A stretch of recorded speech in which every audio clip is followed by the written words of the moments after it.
3.1 여기 나타난 계기들을 앞서의 관점에 따라 고찰하면 여기서 일반적 인류 형상 혹은 소범위로 기후 대륙민족에 따른 일반적 특성을 앞서 같은 일반적 풍습과 문화를 가졌던 식으로 얻는다. 또 현실계의 일반 영내에는 특정한 환경과 처지가 있는데 여기서 특정한 현실성은 개별자 형태의 특정 조형으로서 표시된다. 반면에 앞서 개별자의 자유행동이 소유한 현실과 더불어 기존의 현실성과 맞서 있음이 탄로되었듯이 여기서 형태는 개별자 자신에 의해 수립된 고유의 현실화의 표현임을 입증하는데 곧 용모와 자발적 행동 형태이다. 일반적이든 특수적이든 현실성은 개별자의 외부에 주어졌음이 먼저의 관찰에서 밝혀졌고 개별자의 현실성은 전수된 신체로서 정확히 그의 행위에서 말미암은 표현이 나타나는 곳이다. 심리학적 관점에서는 즉자 차대자적 현실과 특정 개별자는 서로 관계되어야 하지만 여기서는 특정 개별자 전체가 관찰의 대상이어서 대립의 양편은 그대로 온전하다. 그러므로 외면 전체에는 독창적 존재인 전수된 선천적 신체뿐 아니라 내적 존재의 행위에 따른 후천적 신체 형성도 동등하게 해당된다. 신체는 그대로의 존재와 형성된 존재의 통일이며 대자 존재가 삼투한 개체 실현이다. 이 일체는 내부의 특유의 고정 부분과 행동만으로 일어나는 용모를 포함하는데 이 존재가 내적 존재 즉 의식과 행동으로 정립된 개체의 표현이다. 이 내면 존재 또한 더 이상 먼저의 내용과 규정성이 외부 환경에 달려있는 행동처럼 피상적이고 무심코 일어나 내용이 없거나 규정이 없는 그런 행동이 아니고 반대로 형태가 다만 행동일 뿐인 내재적으로 정해진 독창적 개성이다. 그러면 여기서 이 양면 관계를 규정하고 이러한 내면의 외면으로의 표출에서 무엇을 알 수 있나 고찰해보자. 3.1 외면은 기관으로서 일단 내면을 가시화하는 타자를 위한 존재에 그치는 게 보통인데 이는 내면이 기관 내에 있는 한 행동 자체임에 따른다.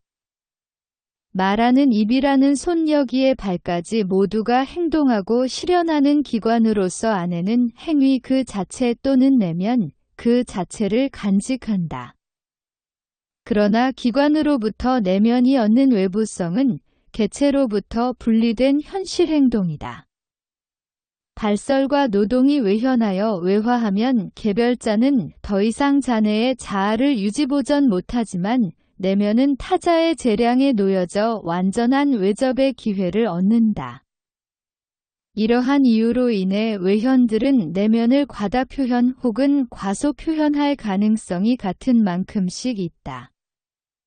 과다 표현은 내면 자체가 타자 중에서 파열하여 타자들과 어떤 대립도 없이 내면의 표현뿐 아니라 그대로 내면 자체도 제공한다.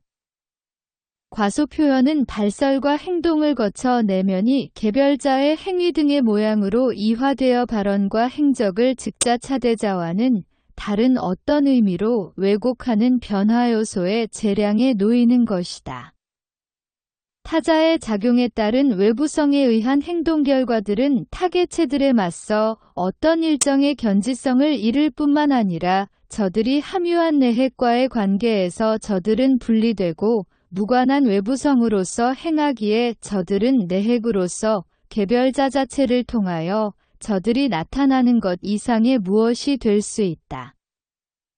개별자가 의도적으로 진실 이상으로 과시한다든가 또는 스스로 진정 원했던 외양을 견실히 수립하여 세인에게서 업적의 오해를 막기에는 너무 서투르든가 할 것이다. 그리하여 완성된 작업으로서의 이 행위는 개성의 내면이지 표현이 아니라는 것 그리고 외부자로서 내면으로부터 자유롭고 판이하게 다른 어떤 현실이라는 것의 이중이면서 상반된 의미를 가진다. 이러한 모호성을 감안하면 아직 그 자체로서 개별자 내에 가시적이고 외부적으로 자리할 때 내면을 살펴야 한다. 하지만 기관에서는 직접 행위 자체로만 현존할 뿐이며 내면을 외화할 행적은 내면을 대표할 수도 않을 수도 있다. 따라서 이런 대립에 비추어 볼 때 기관이 우리가 찾는 표현을 제공하는 것은 아니다. 3.13 기관도 아니고 행위도 아니면서 내면 개성을 표현할 수 있는 외형이 있다면 정태적이며 온전체인 사물로서 작용하여 내면을 이질 요소 그대로 수동존재내로 받아들여 기호화할 것인데 외적인 우연적 표현으로서 실질면에서 고유의 의미가 부족한 것이니 곧 언어의 음소와 음절열은 사상과는 그 자체가 아니고 순전한 수위로 연결되며 관련도 우연할 뿐이다. 3.14 그러한 임의적인 외시적 인소의 조합에서는 법칙이 안 나온다. 면상학은 그래도 의문스러운 예술이나 유해학습과는 다른 것이 의식배치로서의 내면과 형태존재로서의 외면의 필연적 대립 속에서 특정 개별자를 고찰하는데 인해인자는 개념에 의해 상호 연관지어져 법칙의 내용을 구성하게 마련인 것이다. 이와 달리 점성술이나 수상학 등의 과학에서는 외형끼리만 연관되어 보인다. 어떤 것과 다른 것이 이질요소의 그러한 것으로 서로 아무 관계도 없는 외면과 또 다른 외면을 연결하는데 지나지 않는 것으로 보인다. 이 특정한 탄생성자 그리고 이런 외부 요소를 신체로 접근시키면 특정의 수상선군이 생애 장단을 현시하는 외부인자가 되고 특정 개인의 전반적인 운명이 된다. 이들 요소는 외부성이기에 서로 무관하다. 외부의 내면의 관계에 달릴 수밖에 없는 타자를 위한 필연성이 부족하다. 여기서는 외면과 내면의 관계 속에서 발견되기 마련인 필연성이 부족하다. 3.15 수장은 운명과 직결한 외적 인자로는 보이지 않을 만하고 오히려 내적인 무엇에 연관되어 보인다. 운명 자체도 특정 개별자 자내의 내원 특성의 현현임에 그렇다. 이 특정 개별자의 자내 존재를 알아보는 데 있어서 수상가와 관상가는 운명은 인간의 전생애를 관통해야 알 수 있다고 한 솔론 등보다 첩경을 택한다. 솔론은 현상을 관찰하나 수상가와 관상가는 내재 존재를 관찰한다. 수장이 그래도 개별자의 본성을 운명에 비추어 대표하리란 것은 인간이 무엇보다도 자신을 표현하고 실현하는 데에 있어 언어기관 다음으로 사용한다는 사실로 나타난다. 자기 행운에 살아있는 창조자인 것이다. 수장은 인간이 활성운으로서 내재하여 자기 만족을 위하여 행동하는 기관으로서 인간이 본래 자신의 운명인 것을 수장은 자체로 표현한다. 3.16 활동기관이 본성적으로 동작을 함유하는 수동존재라는 것, 즉 내재하는 즉자존재가 그 자체로 현존하며 대타존재를 함유하여 우리는 먼저와는 다른 관점을 얻는다. 기관 내에서 행위는 내적 현존으로 있을 뿐이라 일반적으로 기관은 내심의 표현으로서 간주되기 불가능한 것이라 했는데 완료된 행적은 다만 외부적이고 내심과 외모는 격리되어 상호타자화하거나 그렇게 가능하니 기관은 그 본성과 어울리게 내심과 외모의 중간자로 있어야 한다는 것이다. 행위가 내부에 현존한다는 그 사실은 외부성을 구성하지만 행적과는 다른 것임은 기관이 개별자와 함께 내재함이다. 이제 중간자와 내외 결합은 우선 그 자체로 역시 외부적이다. 그러나 그러면서 이 외부성은 동시에 내부적으로 간주되는데 분산된 외부성에 대응하는 단순 외부성으로서 개별자 전반에 따른 단지 하나의 우연적인 행위 혹은 조건이든가 그렇지 않으면 전체적인 외부성으로서 운명이 행위와 조건의 다양성으로 분산된 것이다. 그러므로 단순한 수상 그리고 말시개성으로서의 음량과 음조 그리고 또 수장으로 음성보다 지속성을 제공하는 필적 특히 필체의 특이성 등은 모두가 내면의 표현이니 단순한 외부성으로서 이 표현은 다시 행위와 운명의 다양적 외면성의 내면성으로서의 관계로 맞선다. 따라서 최초의 개별자의 특정 본성과 천생독 특성이 개발과 교양에 의해 변성한 것까지 행위와 운명의 근본으로서 내면으로 간주되었다면 이러한 근본은 입손 목소리 필적으로부터 여러 기관에 깃든 영속적 개성으로서 현상화 및 외면화한다. 다음에 비로소 내면은 더 밖으로 나아가 현실계에 자기를 표현해내는 것이다. 3.17 외적 표현을 스스로 규정하면서 동시에 내면에 회수하는 중간항의 존재는 즉 행기관에 한정되지 않고 행위에 영향이 없는 용모나 사소한 신체 동작에도 해당된다. 그리하여 인의 특징과 동작은 개별자 내로 수거되어 남는 업적인데 개별자와 실제 수행업적과의 관계를 감안하면 이들은 시료 표현의 반영으로서의 표현인 행위를 스스로 감독하고 관찰하는 구실을 한다. 이리하여 외적 활동의 개별자는 즉각 잔의 반영을 표현하며 침묵하지 않는다. 이러한 이론적 행위 즉 외부 행위에 관한 독백은 그 자체가 하나의 표현이기에 타자도 감지 가능하다. 3.18 내심은 표현마저 내면적으로 남기에 개별자가 현존의 회귀로서 관찰되므로 이 내외일치에 잠재하는 필연성의 의미를 알아야 한다. 이러한 회귀성은 일단 행위 자체와는 달라서 그 이상이 가능하며 어떤 다른 것으로 간주될 수도 있다.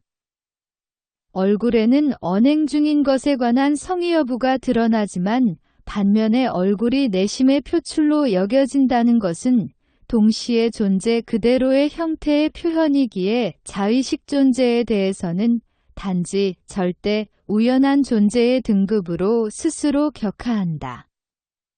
그러므로 실로 하나의 표현이긴 하지만 동시에 기호에 지나지 않아 내용이 표현되는 특정 방도는 내용 자체에 관한 한 완전 무관한 것이다. 이러한 현상에서 내심은 확실히 가시적 불가시자이지만 이 현상에는 매이지 않고 다른 현상으로도 역시 잘 현현되며 다른 내심도 같은 현상으로 현현이 가능하다.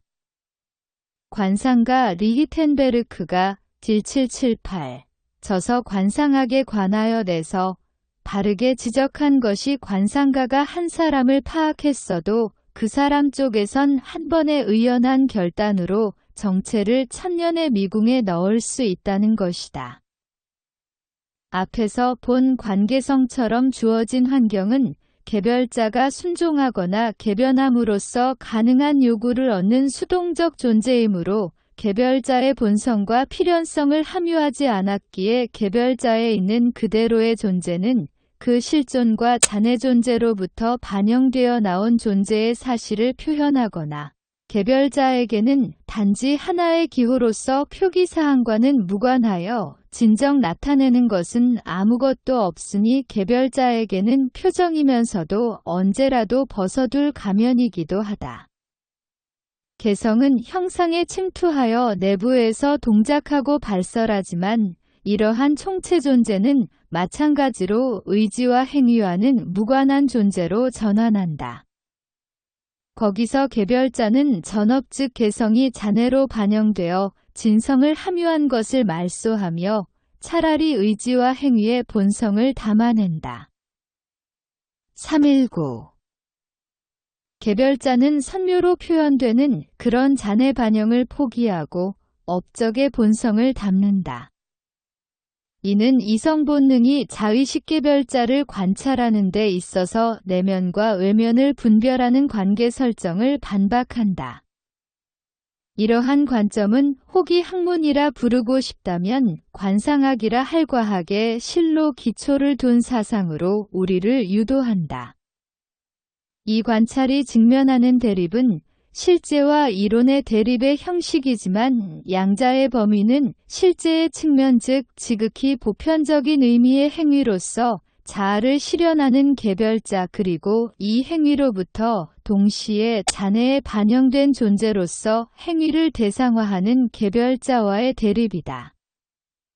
관찰은 이 대립을 현상계에서 개별자를 개성화하는 반대 방향으로 똑같이 수용한다. 음성이건 지속하는 현존이건 행동 자체와 효능을 비본질적 의형으로 간주하지만 그것은 개별자의 본성적 내면인 잔해 존재이다. 실천 인식이 보유한 의지와 행위 즉 행위가 상정했거나 의지했던 것과 행위 자체의 양자를 놓고 관찰자는 전자를 진내면이라 하는데 행적에는 의지가 다소 비본성적으로 표현되었지만 개별자의 형태는 진정한 표현으로서 개별론의 즉감각적 현현인이 진내면으로 여겨지는 내면성은 의지의 특별성과 대자존재의 유일성으로서 양자는 공이 단지 상정하고 의지하는 정신이다. 관찰자는 대상하는 상정된 존재들 사이에서 법칙을 구한다. 320. 정신의 추정된 외현의 즉석에서 상정함은 자연스러운 매일의 관상학으로서 외형의 일별로 내적 본성과 개성을 과급히 판정한다. 상정의 대상은 본성이 즉감 존재 이상의 무엇에 진실을 함유하는 그런 부류의 것이다. 사실 그것은 바로 감각으로부터 나와서 감각적 형태로 들어가는 자기 반영이기도 하며 불가시자의 가시성으로서 현현하는 이것은 관찰의 대상이다. 그러나 바로 이 즉감적 현존이 다만 상정된 대로의 정신의 현상이며 관찰은 이런 면에서 인상 필적 목소리 등 정신의 추정 존재와 더불어 분주할 것이다. 관찰은 이러한 현존재를 바로 그 상정된 내면과 연관한다. 인식될 것은 살인자냐 도둑이냐가 아니라 그럴 잠재성이 있는가이다. 고정된 추상적 자질은 그리하여 특정 개체의 구체적이면서도 무한하게 규정된 개성 앞에서 무색해지는데 여기에는 이제까지의 단정보다 더욱 정교히 고안된 묘사가 요구된다. 그러한 정교한 묘사는 실로 살인자니 도둑이니 선량하다느니 순수하다느니 등의 단정 그 이상일 것이지만 추정된 존재의 특정 개성을 표현할 목적의 적합성에는 신체의 묘사를 이마가 평평하다느니 코가 길다니 등으로 하는 것처럼 거리가 있다.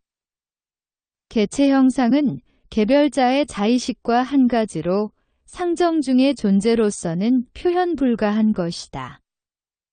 그러기에 상정되는 인간을 다루는 진지과학은 인간의 추정된 현존을 다루며 매일의 관상학의 무의식적 판단을 학문의 높이까지 올리려는 관상과학과 한 가지로 기초와 결말이 부족한 것이며 단지 상정하기만 하고 내용도 단지 상정되었기만 하기에 상정하는 바의 표현이 불가능하다. 321. 이러한 사이비 학문이 찾아내려는 법칙은 상정된 양면의 관계이므로 그 자체 공허한 주관적 상정에 불과함직하다. 정신의 실제성을 다루고자 스스로 중첩하는 상정식 학문의 대상은 바로 정신이 감성 상태를 파탈하여 자기에게 되돌아와 감각적 특정 현존은 정신에게는 무관하며 우연한 것이니 이러한 학문이란 법칙이 발견되어도 배울 건 없으며 정확히 말하면 실없는 잡담이나 개인적 상정의 목소리일 뿐임을 곧 알아차려야 한다. 상정은 스스로 진실을 함유한 표현으로서 개별 자고유의 상정으로서 발설된 것이라 사정 자체가 아니고 단지 개별자 고유의 상정일 뿐이다. 그런 관찰은 상인이 대목 때마다 비가 내린다고 하거나 주부가 빨래를 널면 꼭 비가 온다고 하는 것이나 다를 바 없다. 3.2.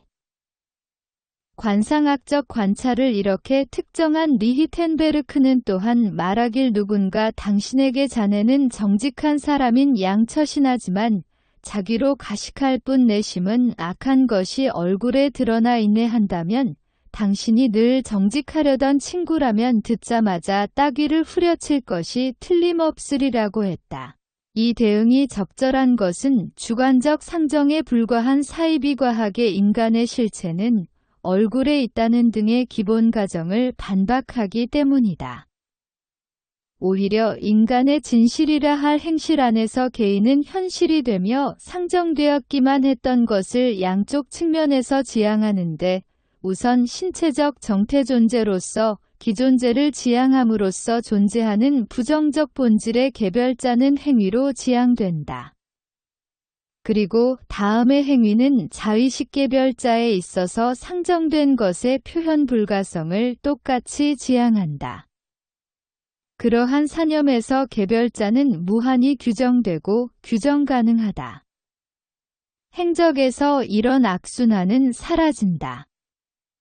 행적은 단순히 규정되고 보편적이고 추상적으로 파악될 것인즉 살인, 절도, 선행 그리고 용감한 행위 등의 이야기 거리이다.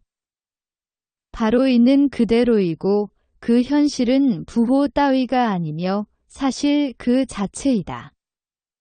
바로 그래서 개인의 면모는 행위의 면모이다.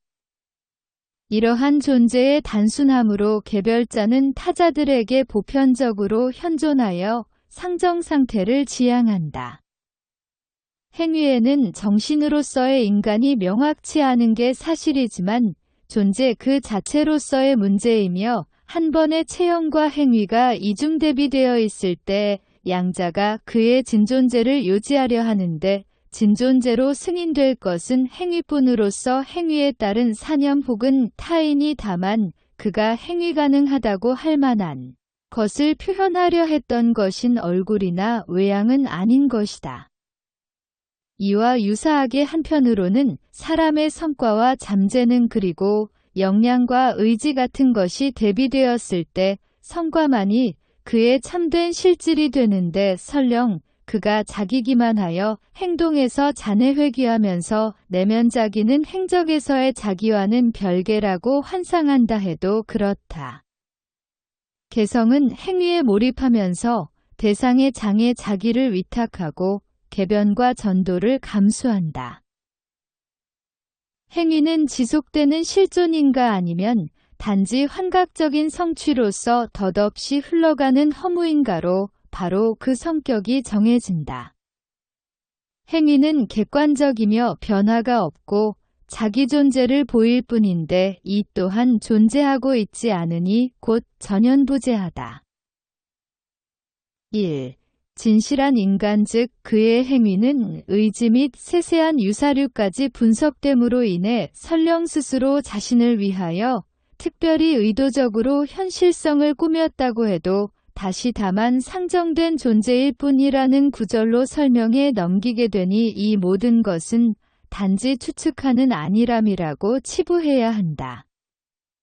이러한 나태한 사고가 행위자를 오도하여 이성을 부정하는 불용의 꾀를 작동케 하여 행위가 아닌 용모가 진면목이라는 선언을 한다면 역시 뺨을 맞음으로써 얼굴과 외양이 즉자본성이 아니고 도리어 응징의 대상일 뿐임이 실증될 것이다.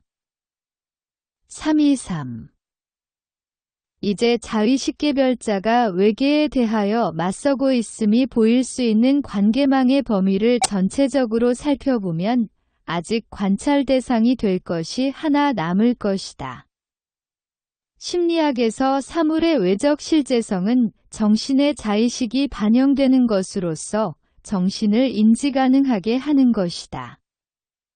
반면에 관상학에서는 정신은 그 화살과 같은 외면적 존재가 본성의 불가시성을 가시화함으로써 인식되는 것으로 여겼다.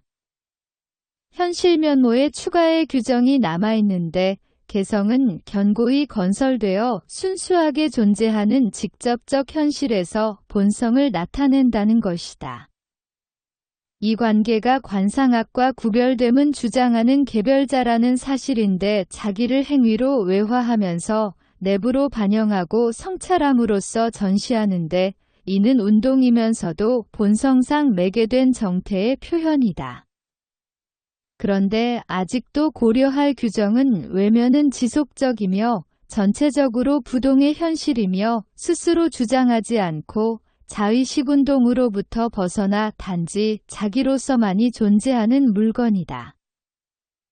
3.24 내심과 외모는 즉자존재끼리는 필연관계가 있는 고로 인과의 연계라고 보아야 한다. 3.25 정신적 개성이 육체에 작용하려면 스스로 체질적인 원인이 되어야 한다.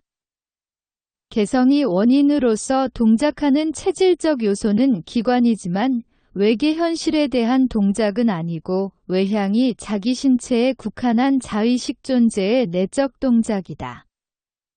그것이 어떤 기관들인지는 일별에는 불분명하다. 일반적 의미로 기관들을 고려하면 노동을 위한 것, 성관계를 위한 것 등 해당 기능을 하는 기관은 매우 명백하다. 이러한 기관들은 정신이 일극으로서 외계 대상인 대척극의 중간자로서 가지는 도구나 부분으로 간주된다.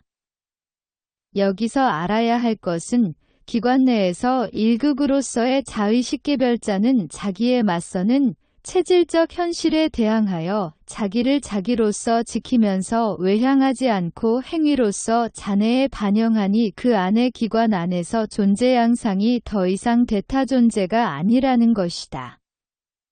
관상학적 관계에서는 기관은 자기애로 반영되어 행위를 심사하는 존재로도 간주되는 것이 사실이지만 대상적 존재이기에 관상학적 관찰의 결과는 자의식은 자기의 현실성과 마주쳐 무관한 양한다는 것이다. 이 무심함은 바로 이 자내 반영이 영향을 발휘하여 대상 존재와 필연적 관계를 맺는 사실 앞에서 사라진다. 하지만 이 대상에 작용하려면 자내 반영은 엄격히는 객관적 존재가 아니면서도 그러한 기관이라고 지목되어야 하는 존재를 스스로 가져야 한다. 3.26 일상의 예로 노기와 같은 내적 행위가 간내에 위치한다고 한다. 심지어 플라톤은 간에게 더 고격으로서 사람에 따라서는 최고의 기능이랄 것까지 부여했으니 예언 등 초이성적인 양태로 신성하고 영원한 것을 발설하는 천자이다. 그러나 개인의 간, 심장 등에 속한 활동은 전반적인 자기 반영이라고는 볼 수 없고 오히려 이미 자내의 신체적 면모로서 접수되어 외계 현실을 향해 동물적 양식으로 자리하고 있다. 3.27 신경조직은 한편으로는 유기체운동의 즉정태이다.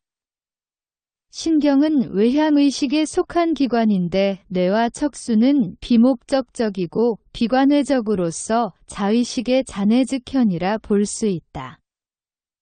기관의 존재 계기가 대타 존재 즉 외적 존재라면 사물이며 더 이상 자의식의 현존이 아니다.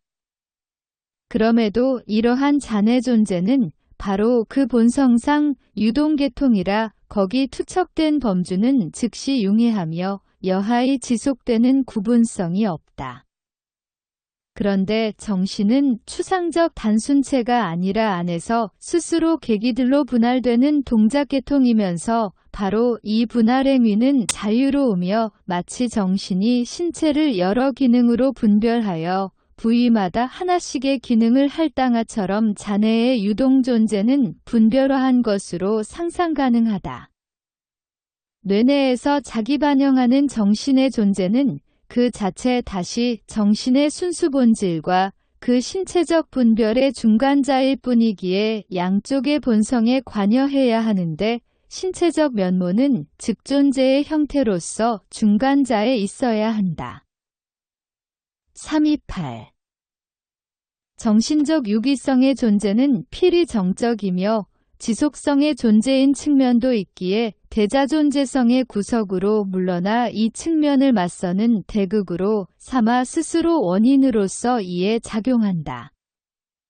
뇌와 척수가 정신의 신체적 대자존재를 공동 구성한다면 두개골과 척추는 거기에 대극을 형성하는 별도의 고체적물이다. 그런데 정신의 적절한 외현이라고 누구나 떠올리는 위치는 배부가 아닌 두부이다. 그래서 지금 알아내려는 그런 것을 찾는 방도를 따지는 경우에 있어서 우리는 그 존재를 두개골에 한정하려는 그리 나쁘지 않은 이 추론에 만족할 수 있다. 간혹 배부로 지식과 행위가 드나드니 배부에 정신이 있다고 여기는 사람도 있겠지만 이것은 전혀 척수가 정신의 소재지로 포함되어야 할 증거가 아닌 것은 그렇게는 증명되는 게 너무 많기 때문이다. 그런 식으로는 정신의 활동을 야기하거나 억제하는 다른 흔한 외부 수단이 얼마든지 제기 가능하다. 원한다면 척추를 논외로 해도 좋지만 두개골만이 정신의 기관을 함유하는 것은 아니라는 것도 여러 자연철학의 학설처럼 설명된다. 이러한 견해는 물심관계의 개념에서 먼저 제외되었기에 두개골은 외적 존재의 면모로 간주되는 것이고 혹은 우리가 물심관계의 개념을 인용하지 못하더라도 경험은 안구가 시각기관으로 기능하는 것과는 달리 두개골로 살인, 도둑질, 시작 등을 하는 것은 아님을 확실히 알려준다. 이것이 앞으로도 거론될 두개골의 의미로서 소위 기관이라는 표현마저 삼가야 하는 이유이다. 합리적인 사람은 언사보다는 현실 자체에 관심을 둔다고는 널리 언급되지만 이것이 현실의 부적절한 묘사를 허용하지는 않는다.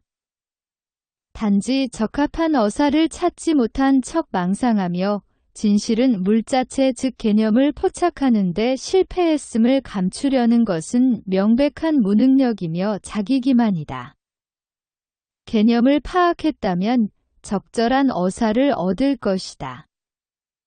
여기서 정해진 것은 일단은 뇌가 생두라면 두개골은 사두란 것뿐이다. 329.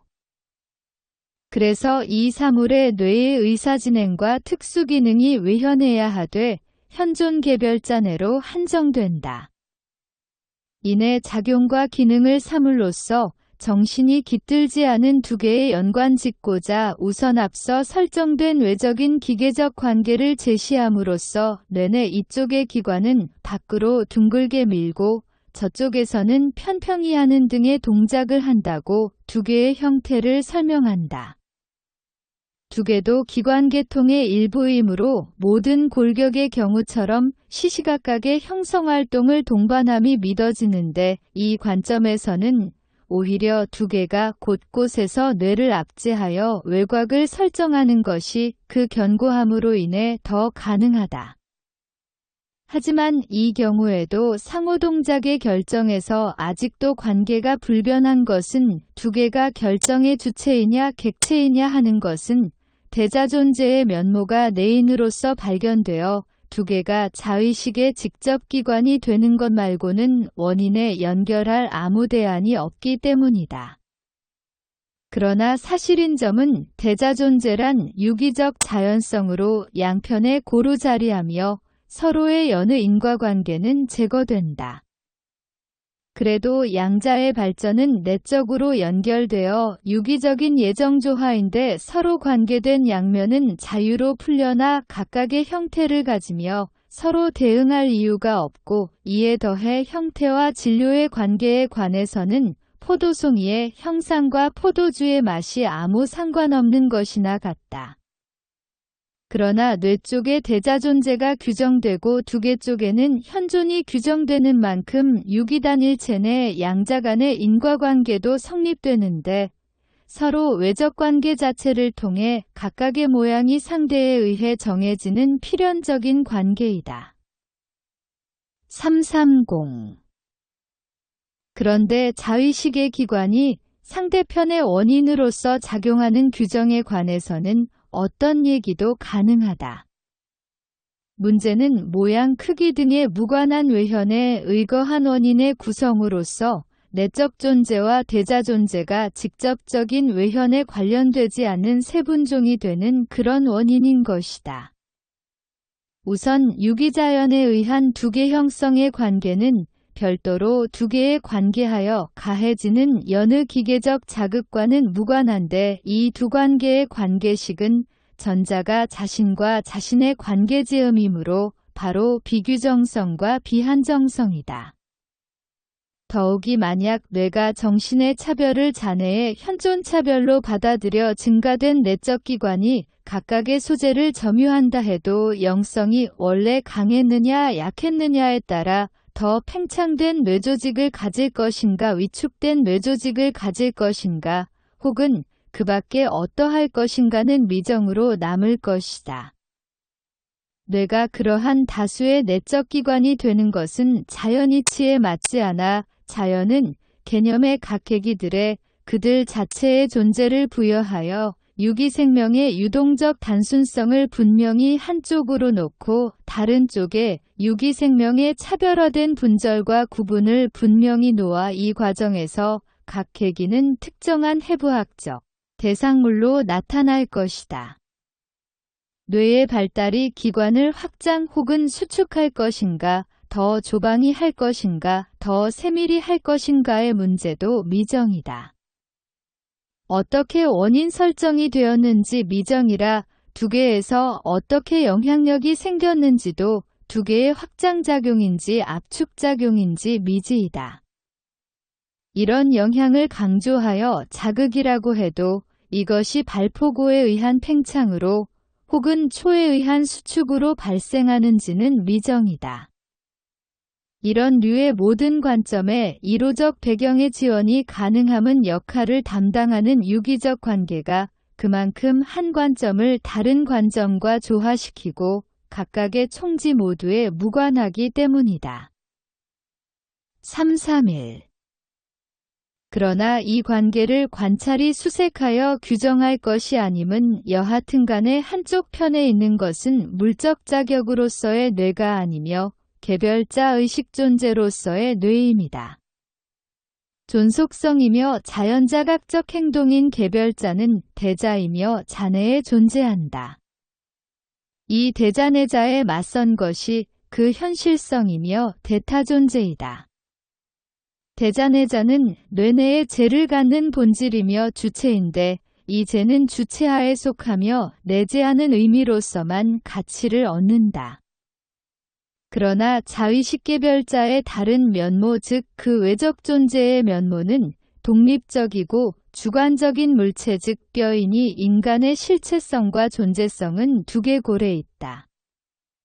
관찰의식은 이렇게 관계성과 그 양측면을 이해한다. 332. 이제 양쪽 간의 더 결정적인 관계를 관찰할 것이다. 두개골은 대체로 정신의 직현이 되는 표식을 가진다.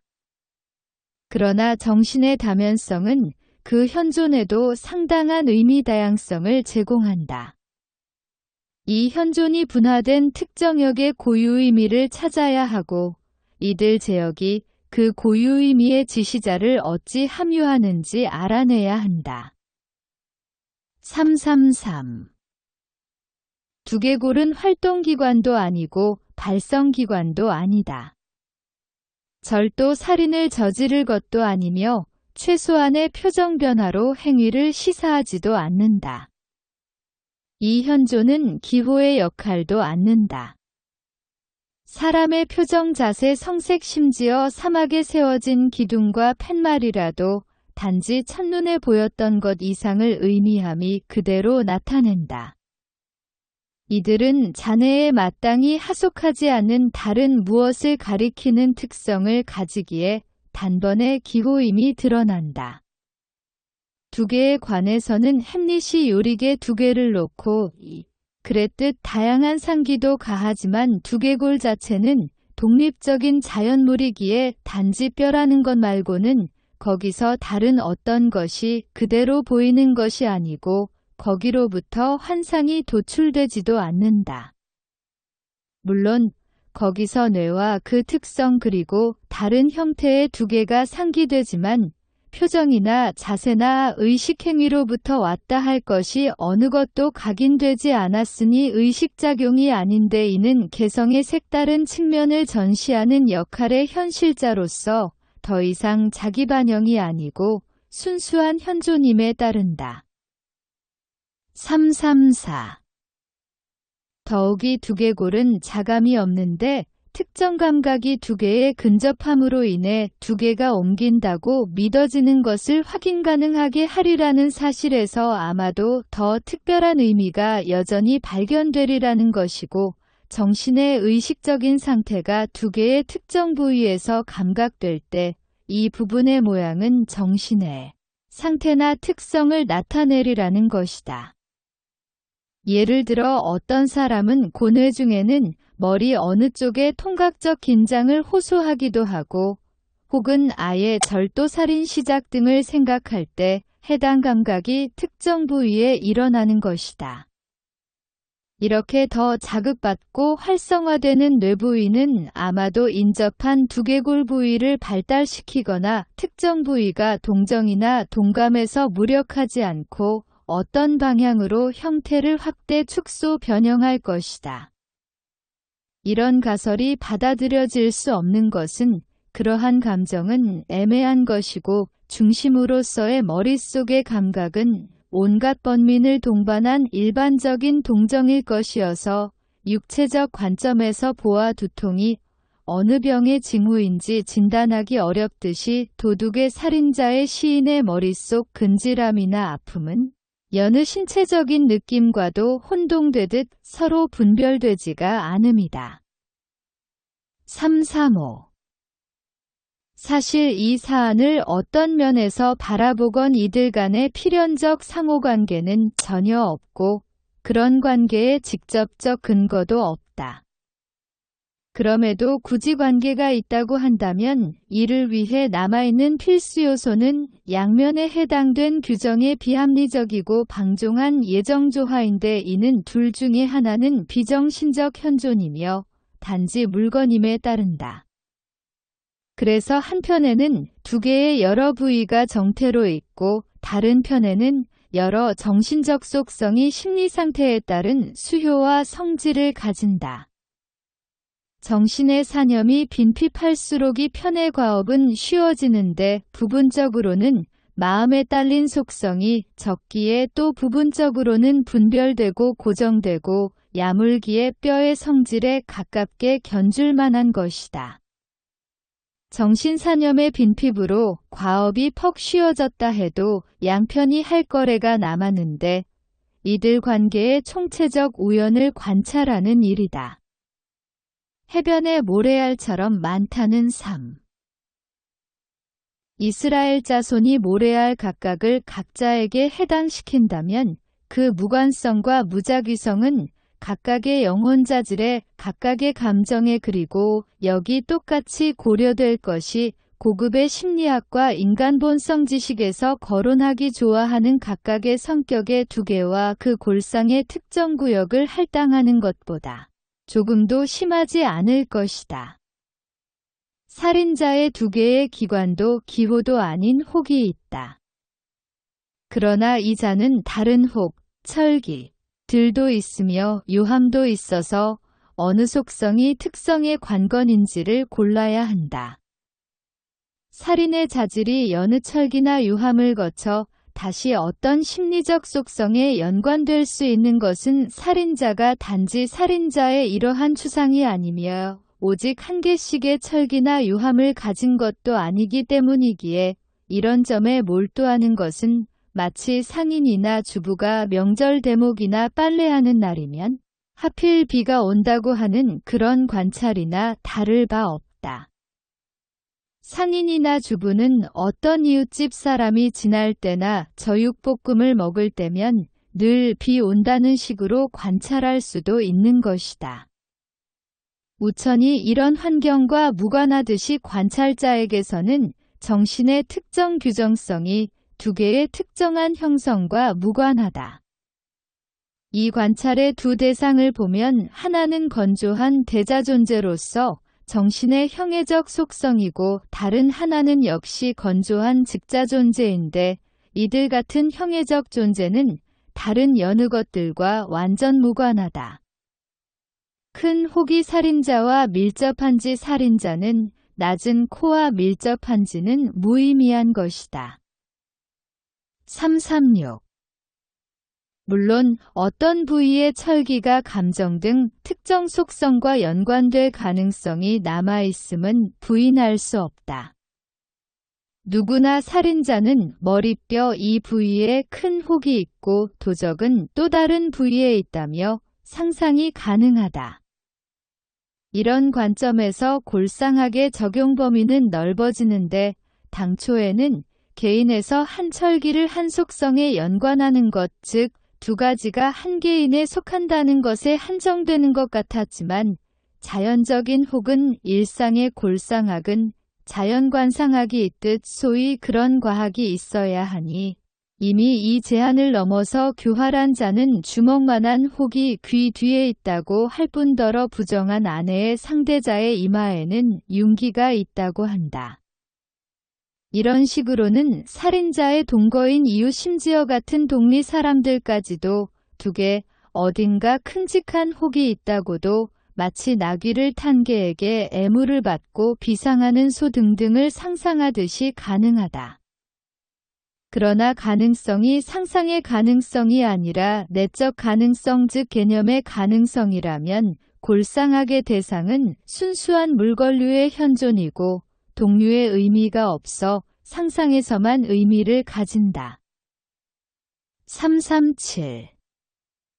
관찰자는 양편의 상호무관을 무시하고 이들의 관계를 규정하는 작업을 시작할 수 있는데 일부는 외면은 내면의 표현이라는 일반 이론에 사주되기도 하고 일부는 동물 두 개와 성격의 유사관계에 지원된 바도 있는데 동물이 인간보다 단순한 성격을 가진다 해도 동물의 본성을 상상에 들어가는 것은 실로 누구에게나 쉽지 않기에 무엇인지 말하기는 더욱 어렵다.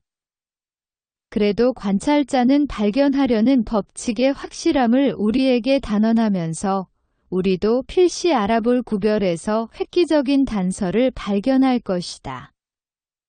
정신이라는 존재는 여하튼 고정분란의 것으로는 볼 수 없다. 인간은 자유이며 본래의 순전한 천부의 소질은 우호적 환경에서 원하는 대로 자유로이 개발되는 것이니 원초적 정신 존재는 특정 실제로서 있지 않다고 할 만하다. 그래서 관찰이 누군가 법칙이라고 하는 것과 상반되어 가령 장날이나 세탁일이 청명하다면 상인이나 주부는 비와야 타당하고 실로 그럴 만한 추세가 있다고 말할 수 있다. 마찬가지로 머리뼈의 관찰자는 이 개별자는 법칙에 따라 실로 두 개가 요구하는 대로 되어야 하는데 바로 본래의 천부로서 아직 개발되지 않아 그 품성이 없지만 있어야 하는 것이라고 말할 수 있다. 법칙과 당위는 실제의 강우 그리고 두 개의 개별 특성의 실현적 의미가 관찰되는 것에 달렸지만 그렇게 형성되지 않으면 무가능성도 역시 적용된다.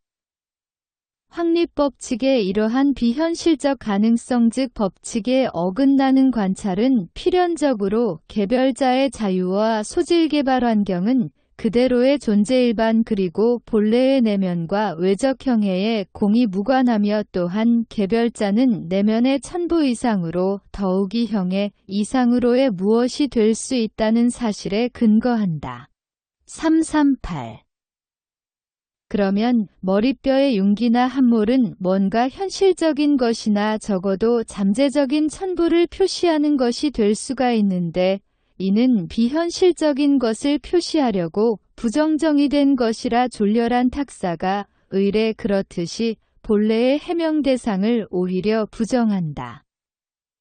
특정한 뼈가 어떤 무엇이 제시된 것일 수도 아닐 수도 있다며 자기가 확신하는 바와 반대의 발언이 사실의 본성에 따라 무심코 나오는 현상에서 단지 주관적인 상상임이 확인된다.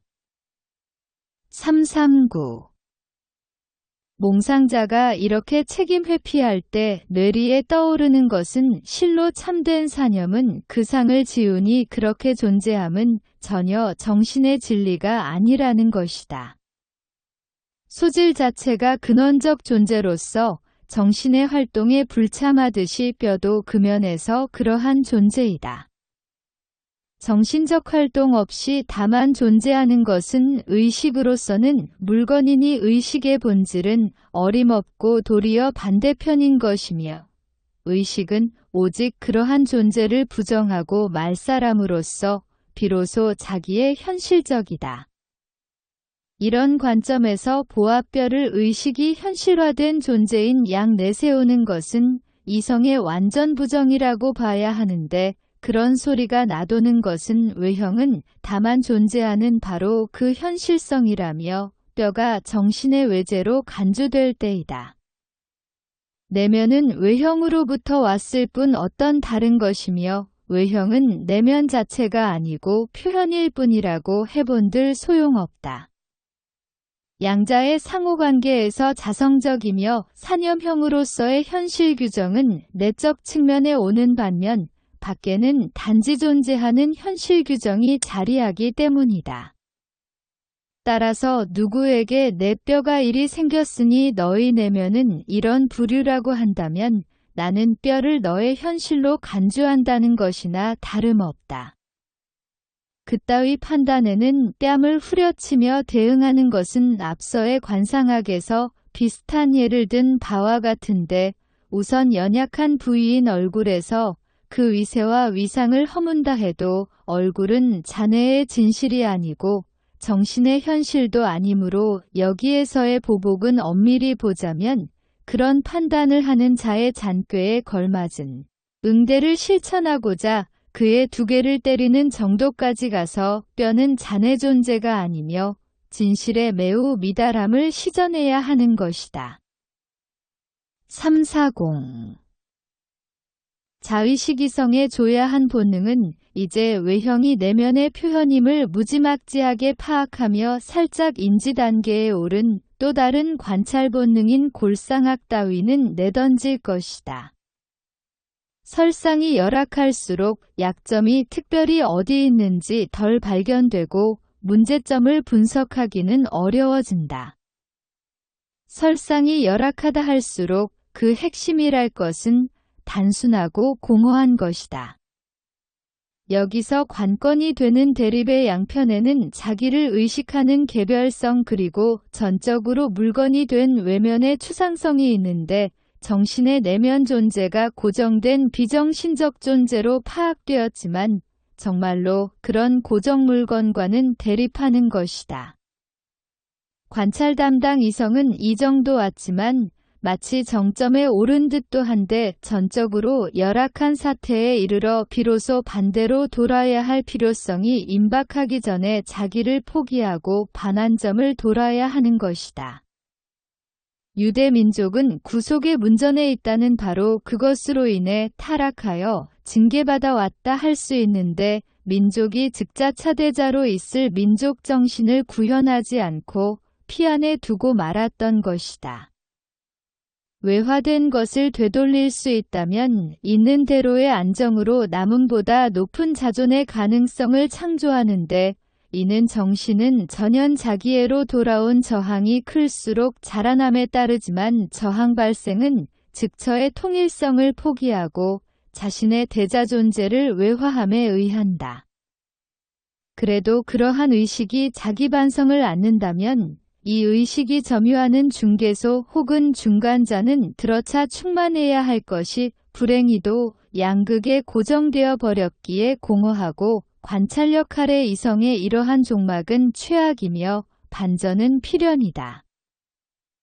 3-4-1 이제까지 관찰의 내용과 대상으로서 고찰되어 온 일련의 관계를 개괄적으로 살펴보면 초기의 무기자연의 관계 관찰에서 감각존재는 이미 시야에서 사라졌고 관계의 계기들은 순수한 추상과 단순한 개념으로 제시되는데 물적 존재에 결박되어야 존재 상실로 인해 계기들은 순수한 운동의 보편자로 자증한다. 이 자체 완결의 자유과정은 어떤 객체성을 지니지만 이제 일자로서 인지되는데 무기물의 과정에서 이 일자는 미실존내자이지만 일자로서 과정이 진행한다면 유기물이 된다. 일자는 대자존재 혹은 부정존재로서 보편자와 대립하고 그로부터 벗어나 자유화하여 절대적인 독립과 고립의 인자로서만 개념화하면서 유기적 존재로서는 참된 표현 즉 보편자로서 임하지를 못한 채 유기자연의 외자이든 내자이든 다름없이 남는다. 유기적 과정은 그 자체의 즉자적 자유일 뿐 대자적 자유로서 자각하는 것은 아니며 그 자유의 대자존재는 목적에서 나타나 자기의식적이며 과정외적인 지혜의 타자로서 존재한다. 이 지혜를 향해 관찰력 아래 이성은 전향하여 정신을 향해 절대지를 향해 그리고 목적으로서 자존하는 목적을 향하니 면전의 대상객체는 자기 본성이 된다. 3-4-2 이성은 먼저 그 순수성 즉 추상을 향하나 관찰자로서의 이성은 자체의 각계별량의 계기들 사이를 맴도는 대상을 감지하는 고로 비활성자로서의 그 사유법칙은 한 항상계기와 다른 항상계기의 연결이 된다. 그러나 이들 법칙의 내용이 계기일 뿐이라 자의식의 일자로 합친다. 이 세 대상은 역시 비활성자로 간주되며 개별적이며 우연적인 자기의식이다. 그래서 관찰은 상정된 정신의 범위 내이거나 의식적 현실과 무의식적 현실의 우연한 관계의 범위 내에 있다.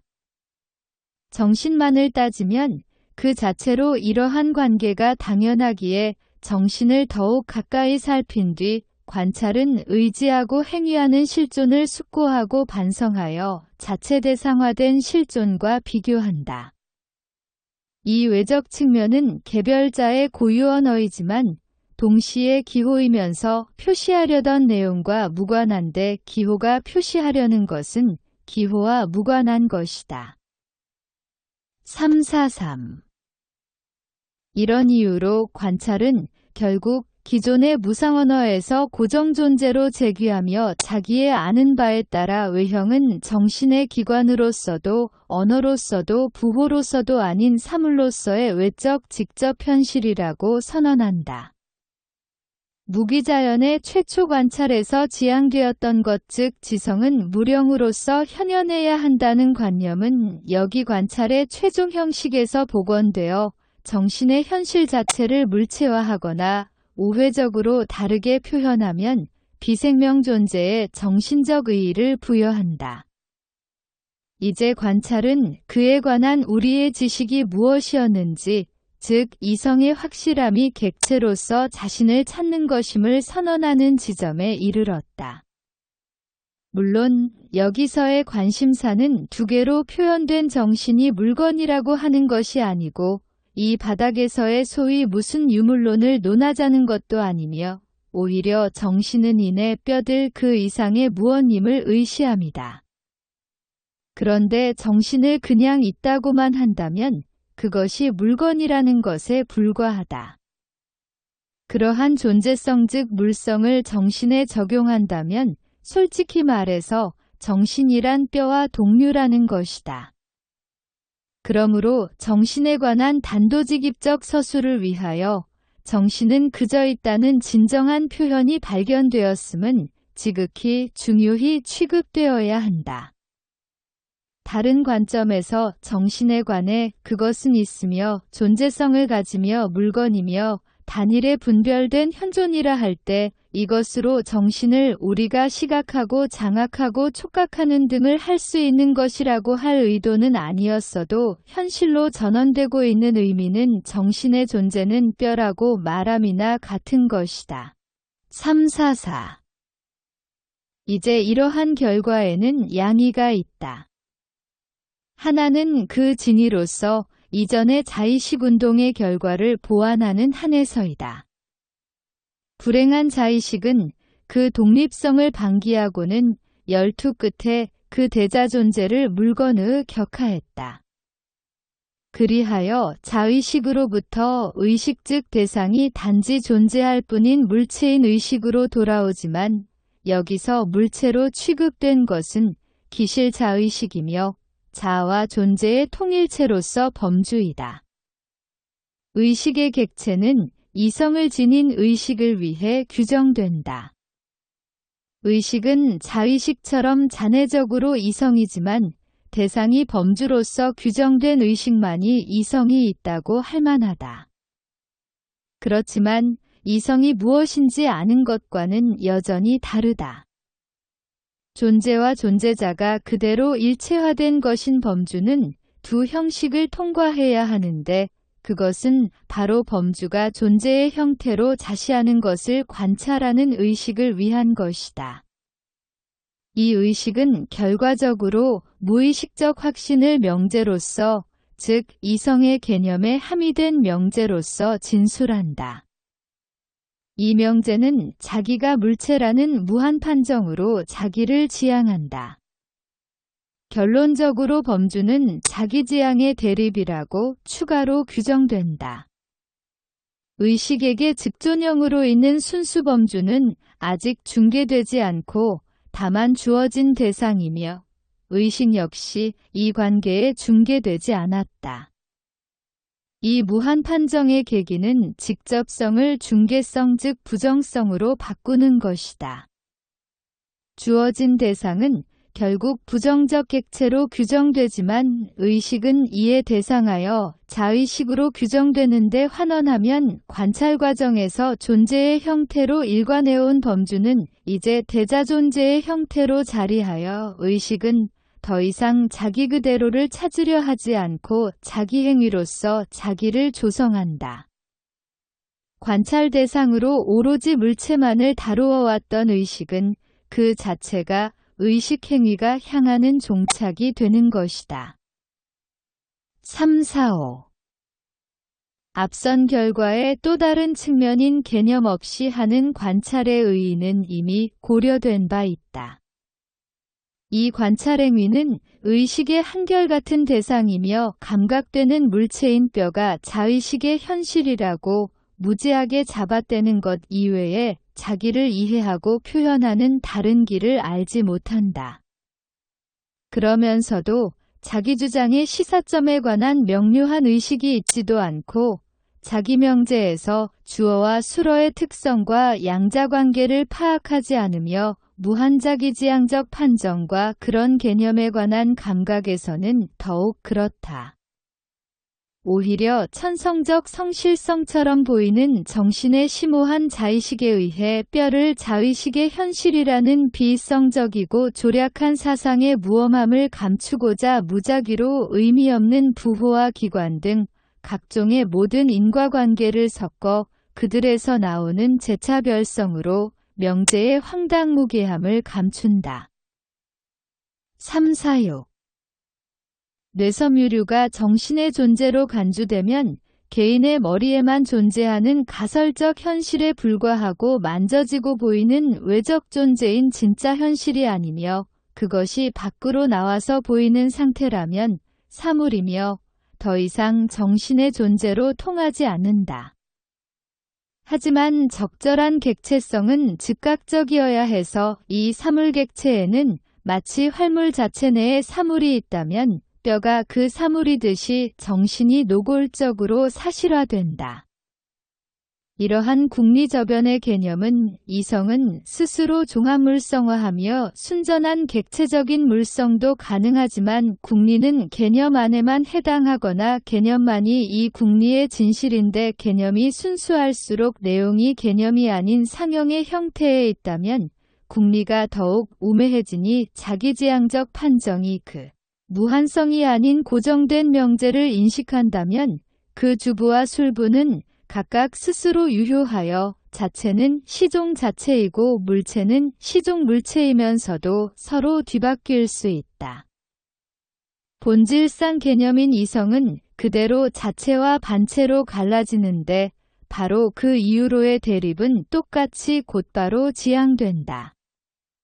그러나 이성이 자체와 반체로 분열되어 이 양분의 완전 분리된 계기에 고정되면 비성적으로 인지되며 양분의 계기가 순수할수록 이 내용의 모양은 의식만이 보아서이든 의식이 솔직히 표현해서였든 생소해진다.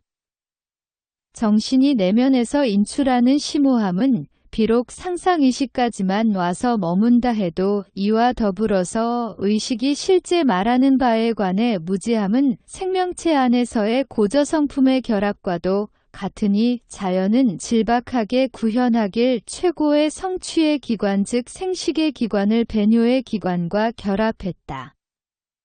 무한판정은 무한성으로 자신을 화해하여 삶을 충족할 것이나 그 의식이 상형의 수준에 머무른다면 배뇨에 준할 것이다. 1.